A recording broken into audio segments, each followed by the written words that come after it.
hari ini resmi Singapura itu merasa ketakutan. Mereka lagi terkencing-kencing nih menangis di pojokan rumahnya karena Indonesia akan segera mengurangi penghasilan mereka. Indonesia's plan to cut oil imports from Singapore amid US tariff talks may pressure trade flows. About 60% of Indonesia's fuel imports come from Singapore, but that may soon change. Kau bayangkan sekarang ni, dunia ni tengah kecoh tau. Pasal harga minyak sekarang ni melambung tinggi akibat penutupan Selat Hormuz. Isu kelangkaan BBM akibat konflik di Timur Tengah memicu kepanikan warga di Kabupaten Jember.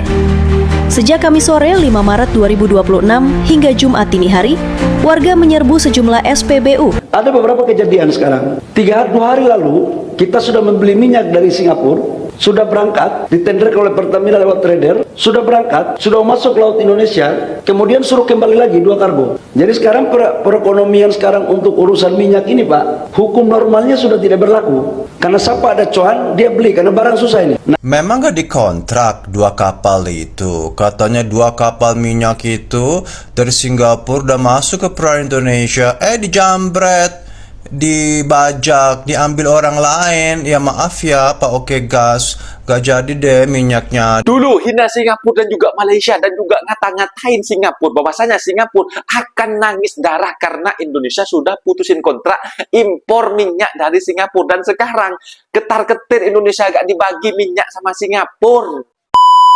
Assalamualaikum warahmatullahi wabarakatuh. Jumpa lagi para sahabat dan teman-teman dengan Mas Farhan. Gimana kabar-kabarnya? Semoga kalian semuanya sehat-sehat saja. Yang baru bergabung di videonya Mas Farhan, terima kasih banyak-banyak yang sudah setia menonton di channel ini. Saya doakan semoga kalian semua dimurahkan rezekinya, dipanjangkan umurnya, dijauhkan dari malak bahaya oleh Allah Subhanahu wa taala. Amin amin ya rabbal alamin.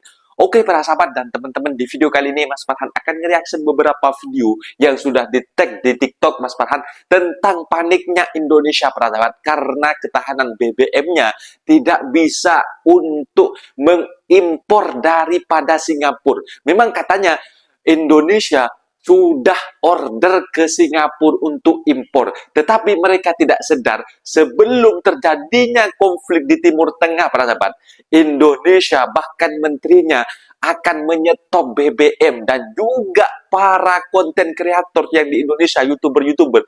Indonesia sudah nyetop impor dari Singapura dan juga Malaysia macam itu, para sahabat. Bahwasanya ekonomi Singapura saat ini menangis darah macam itu. Kata-katanya itu para sahabat. Dan kabarnya sekarang para sahabat terjadi peperangan di Timur Tengah. Indonesia ketar-ketir karena ketahanan untuk stok BBM-nya itu tidak sampai melebihi dari 20 hari atau 23 hari para sahabat. Ini mereka itu sekarang ini malah kena karma ataupun kifara. Sudah order dari Singapura dan ketika perjalanan ke Indonesia katanya kapalnya dibajak orang. Ini kan karma para sahabat. Dulu kalian sok jago lah bahwasanya Indonesia tidak bergantung kepada Singapura dan juga ke Malaysia. Faktanya itu dengan perjanjian perdagangan ke tarif Amerika Serikat. Sebelum Amerika Serikat itu ikut dalam peperangan Timur Tengah itu para sahabat. Dan sekarang apa?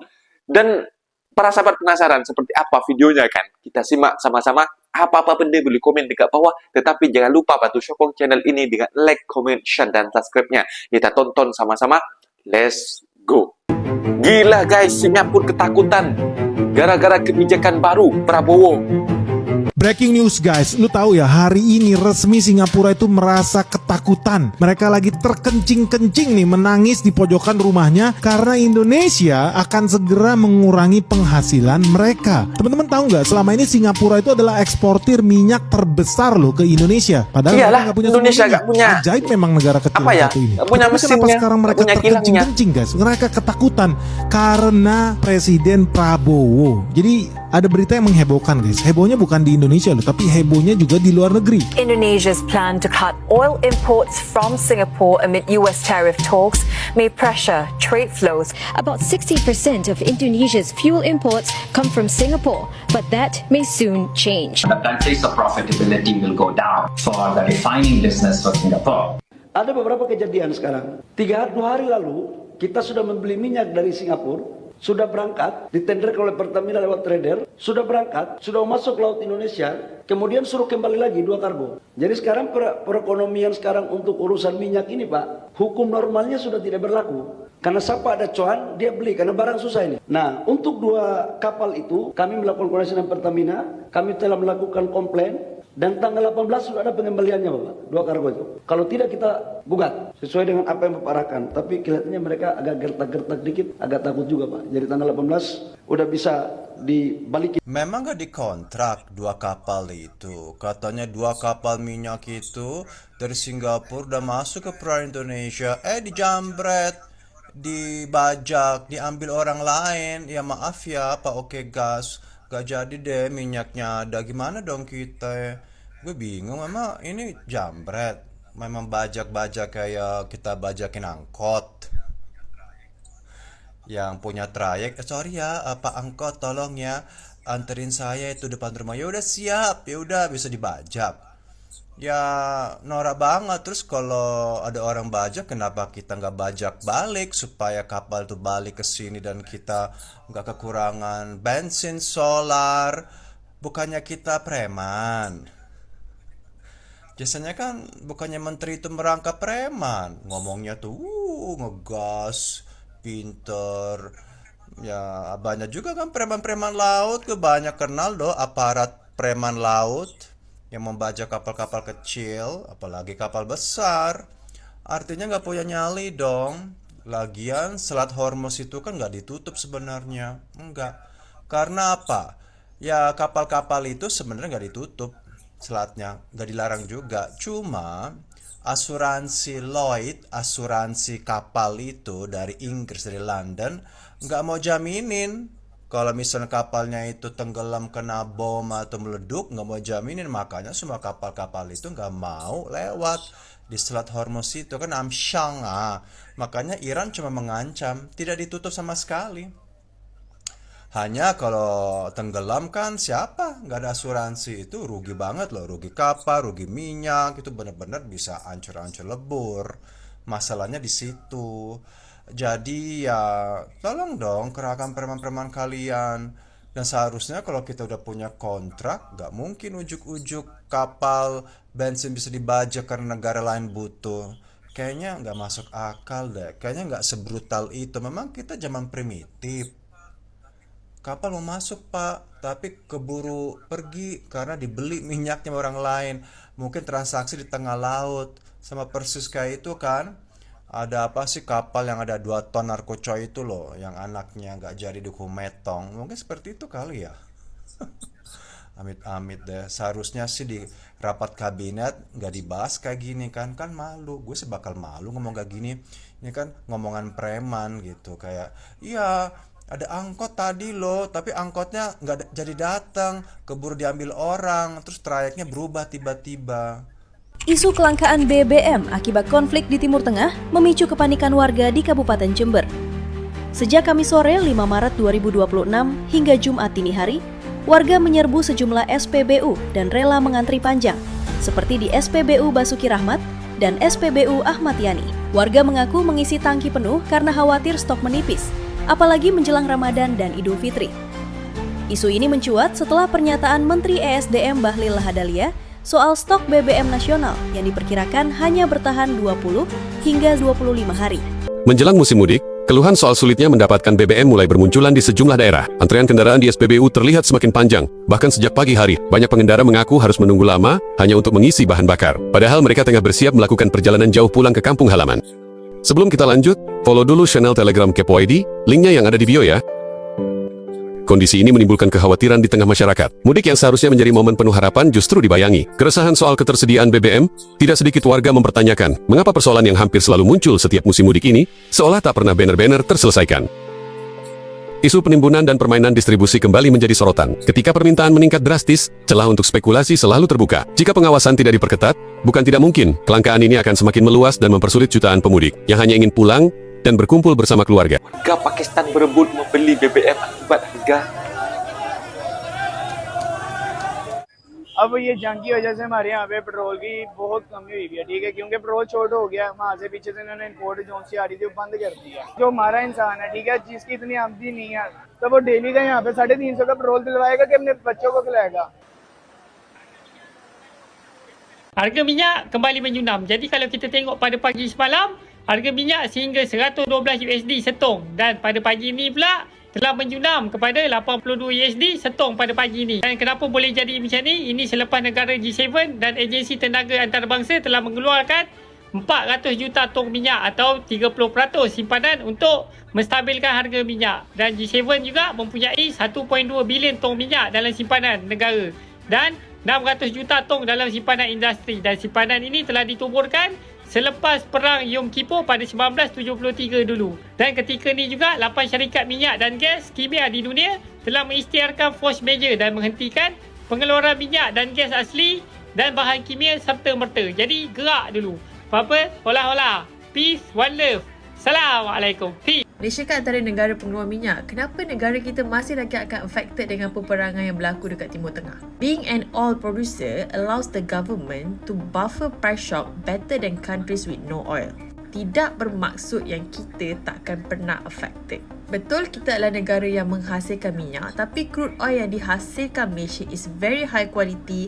Ini dijual ke luar negara, dieksport ke luar negara. Bila kita eksport, kita dapat keuntungan, dan keuntungan inilah yang menjana kita punya pembangunan, kita punya pendidikan, kita punya subsidi. Manakala minyak petrol yang kita pakai dekat Malaysia sekarang ni adalah hasil kita import masuk ke dalam Malaysia, kita beli daripada negara luar. And that's why kita masih lagi boleh enjoy at lower price compared to neighbouring countries, dan juga sebab kita ada subsidi yang ditanggung oleh kerajaan. And that won't be for long, sebabnya sebelum ini harga minyak dunia adalah pada 65 USD per barrel, tapi sekarang dah jadi lebih daripada 100 USD per barrel. Dan Malaysia masih lagi mengekalkan RON 95 pada RM1.99 per liter, yang bermaksud government menanggung lebih subsidi setiap minggu. Sekarang rasanya lebih kurang dalam 70 sen per liter. Dekat Malaysia, kerajaan kontrol harga minyak dengan menggunakan subsidi, dan ini hanya dinikmati oleh rakyat Malaysia menggunakan Budi 95. Itu pun kita ada capping 300 liter. Jadi kalau hari tu kerajaan tak buat rasionalisasi subsidi, maka akan lagi banyak kerajaan tanggung. Belum lagi kita kira apa yang digunakan oleh warga asing. Jadi sekarang ni pada status quo, semakin tinggi harga minyak dunia naik, makin banyak yang ditanggung oleh kerajaan. Akan tetapi the government cannot do so forever because that's not a smart move. Politically yes, tapi financially no. Sebab yang sedia ada pun telah pun ditanggung berpuluh bilion setiap tahun. What Anwar Ibrahim is trying to do adalah untuk maintain RM1.99 per liter ini for the next 1 to 2 months. Sebab bila kerajaan tak jaga ataupun tak berhati-hati dalam penentuan harga minyak, maka kos sara hidup akan naik, inflasi akan naik, harga barang, harga makanan akan naik. Tetapi lepas 1 hingga 2 bulan, kemungkinan untuk harga minyak dekat Malaysia akan naik sangat tinggi sebab pelantar minyak dekat Timur Tengah telah pun diserang. Mungkin cara yang kerajaan akan guna untuk reduce the impact adalah kurangkan capping daripada 300 liter kepada 200 hingga 100 liter, ataupun kita akan nampak kenaikan harga minyak naik sikit-sikit ataupun secara berkala to control the impact. Weh, serius lah? Perdana Menteri kita ni tak betul ke apa dia? Kau bayangkan sekarang ni, dunia ni tengah kecoh tau. Pasal harga minyak sekarang ni melambung tinggi akibat penutupan Selat Hormuz. Negara-negara lain ni semua naikkan minyak. Tadi, Perdana Menteri kita umum. Aku ingat ke dia nak umum sebab sebelum ni dia bagi bayangan tau. Malaysia ni tak boleh bertahan subsidi minyak RM1.99 ni. Mungkin dalam masa 2 bulan saja kerajaan hari ni boleh tampung. Tadi aku dengar PMX bagi ucapan, aku dah risau lah. Rupa-rupa dia kata apa? Subsidi minyak RM1.99 dikekalkan. Mampus. Untuk menetapkan harga budi 95 untuk rakyat. Ini satu keputusan yang sukar, tapi akan dikekalkan pada paras RM1.99 seliter. Walaupun harga pasaran jauh lebih tinggi. Ya. Bukan harga pasaran bulan lalu. Jauh lebih tinggi. Dan harga sebenar ya, jauh lebih tinggi. Apalagi kalau dibanding dengan harga di negara-negara jiran. Dapat 50 bilion ringgit, belanja 60 bilion ringgit. Untung ke rugi? Ramai orang fikir bila harga minyak dunia naik, negara pengeluar minyak macam Malaysia mesti untung besar. Hakikatnya tak semudah itu. Bila harga minyak tu naik, biasanya ada 3 kesan kepada ekonomi kita. 3 kesan utama. Pertama, harga barang boleh naik. Contoh paling mudah ialah barang import. Kalau kos pengangkutan naik, harga barang itu pun bila sampai ke Malaysia pun akan naik. Barang yang dibuat dalam Malaysia pun boleh terkesan sebab banyak bahan mentah dan komponen datang dari luar negara. Yang kedua, ekonomi dunia boleh jadi lebih perlahan. Bila harga minyak naik, kos perniagaan pun meningkat. Ada syarikat dia kurangkan pengeluaran, ada yang tangguh pelaburan. Jadi bila ekonomi dunia tu perlahan, permintaan untuk ekspor Malaysia juga boleh terjejas. Ketiga, kesannya tak sama bagi setiap negara. Negara yang keluarkan minyak, yang negara yang keluarkan minyak ni biasanya untung bila harga minyak naik. Tetapi sebenarnya sekitar 80% negara di dunia adalah pengimport minyak. Jadi, bagi kebanyakan negara, harga minyak yang tinggi sebenarnya memberi tekanan kepada ekonomi mereka. Bagi Malaysia pula, keadaannya bercampur. Memang betul, bila harga minyak naik, pendapatan kerajaan pun meningkat. Contohnya, pada tahun 2022, Petronas membayar sekitar 50 bilion ringgit dividen kepada kerajaan. Tetapi pada masa yang sama, kerajaan juga perlu menanggung subsidi sekitar 60 bilion ringgit. Maknanya, kerajaan masih perlu tambah kira-kira 10 bilion ringgit lagi. Ada satu lagi cabaran besar, ketirisan subsidi. Harga petrol RON 95 di Malaysia sekitar RM1.99 seliter. Tetapi di negara lain harganya jauh lebih tinggi. Singapura hampir RM10 seliter. Laos hampir RM7 dan Thailand lebih daripada RM5. Apabila perbezaan harga terlalu besar, wujud risiko ketirisan dan penyeludupan bahan api ke negara jiran. Sebab itu, pengurusan subsidi ini sangat penting. Kerajaan kini bergerak ke arah subsidi yang lebih bersasar. Apabila subsidi ini disalurkan terus kepada golongan yang memerlukan, ketirisan dapat dikurangkan. Dan penjimatan itu boleh digunakan semula untuk bantu lebih ramai rakyat Malaysia. Nah, itu dia para sahabat dan teman-teman video yang sudah kita simak bahwasannya sebelumnya para sahabat, Indonesia sudah memutuskan kontrak dengan Singapura dengan adanya perjanjian perdagangan dengan Amerika Serikat yang dulunya para sahabat. Indonesia bahkan kata-katanya itu para sahabat, Malaysia dengan Singapura akan ketar-ketir, akan menangis darah macam itu. Kata-katanya itu yang menyakitkan ke hati. Dan sekarang para sahabat, malah kena imbasnya, malah kena karmanya, malah kena kifaratnya para sahabat. Bahwasanya orderan daripada Indonesia minyak yang lewat laut para sahabat, ini katanya berbelok arah. 2 kapal dari Singapura yang menghantarkan minyak ke Indonesia tidak sampai. Yang katanya para sahabat disebutkan, Indonesia minta maaf Pak, laporan kepada Presiden bahwasanya 2 kapal yang kita order 1 bulan sebelumnya, 30 hari sebelumnya, itu tidak masuk sampai ke Indonesia Pak. Karena ada kecurangan di luar sana, bahwasanya kapal tersebut diambil oleh orang macam itu, dibajak oleh orang macam itu, dibajak oleh negara lain macam itu Pak. Tetapi para sahabat, kalau kita kelola dengan pernyataan-pernyataan dari yang sebelumnya yang memutuskan kontrak dengan Singapura, mungkin tidak dibagilah sama Singapura, karena bukan hanya Indonesia yang ketar-ketir, semua dunia para sahabat, dan sudah diliput di seluruh dunia. Dan juga Pakistan yang berada di Timur Tengah para sahabat, mereka juga panik buying juga para sahabat. Tetapi Malaysia dan juga Singapura para sahabat yang dulunya dihina, diejek sama Indonesia, malah mereka itu yang tidak punya, termasuk Singapura ya para sahabat, yang tidak punya minyak, mereka aman-aman saja para sahabat. Mereka mempunyai ketahanan minyak untuk warganya, negara sekecil itu. Dan juga Malaysia yang juga disering ejek-ejek para sahabat. Malaysia itu juga pengeluar minyak, ekspor minyak macam itu.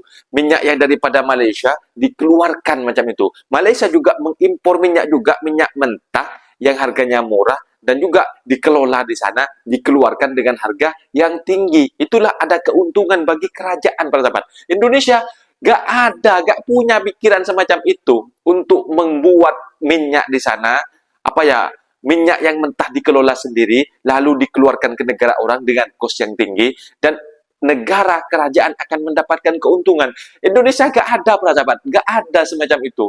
Ini Indonesia cuma besar cakap saja, tetapi pekerjaannya di lapangan gak ada, nol. Dan sekarang betul-betul ketar-ketir, para sahabat, bahwasanya mereka mengatakan Indonesia tidak bergantung kepada impor dari luar negara, bahwasanya Indonesia tidak melalui jalan yang ada di Selat Hormuz macam itu. Indonesia sudah ngambil dari negara ASEAN, termasuk dari Singapura dan Malaysia. Ternyata tidak dibagi. Sekarang Bapak Bahlil betul-betul sakit kepala. Mungkin videonya sampai di sini, para sahabat. Dan teman-teman, apabila ada kata benda yang silap, Mas Farhan minta maaf sebesar-besarnya. Mohon dibenarkan di kolom komentar. Wassalamualaikum warahmatullahi wabarakatuh.